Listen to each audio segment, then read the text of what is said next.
ఈ నెలలో కొందరు నిన్ను ప్రశ్నించబోతున్నారు. ఏమని ప్రశ్నిస్తారో తెలుసా? పోయిన నెలంతా ఏడుస్తూ ఉన్నావే, పోయిన నెలంతా బాధతోట్టున్నావే, పోయిన నెలంతా ఆర్థికంగా నలిగిపోయినా అన్నావే, ఈ నెల ఏంటి నీ ముఖం నిండా సంతోషం కనబడుతుంది, నవ్వు కనబడుతుంది, ఆనందంగా ఉన్నావు, అసలు ఏంటి సీక్రెట్ ఏంటి? యేసయ్య పాదాల దగ్గరికి వెళ్ళినాను, దేవుని సన్నిధికి వెళ్ళినాను, పరిశుద్ధ స్థలానికి వెళ్ళినాను. అక్కడ ఆయన నన్ను బలపరిచి ఉన్నాడు.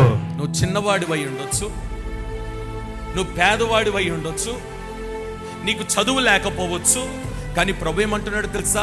నీ చదువో, నీ మాటనో, నీ బ్యాక్గ్రౌండో, నీ దగ్గర ఉన్న సొమ్మో నేను చూడట్లేదు. నీ భక్తిని చూస్తున్నాను, నీ విశ్వాసాన్ని చూస్తున్నాను, నీ ప్రార్థన జీవితాన్ని చూస్తున్నాను, నువ్వు మొరపెట్టింది చూస్తున్నాను, నువ్వు కన్నీరు విడిచింది చూస్తున్నాను, నా సన్నిధిలో మోకరించింది చూస్తున్నాను, పరిశుద్ధ స్థలములో చేతులు ఎత్తింది చూస్తున్నాను, గనుక నిన్ను బలపరచబోతున్నాను.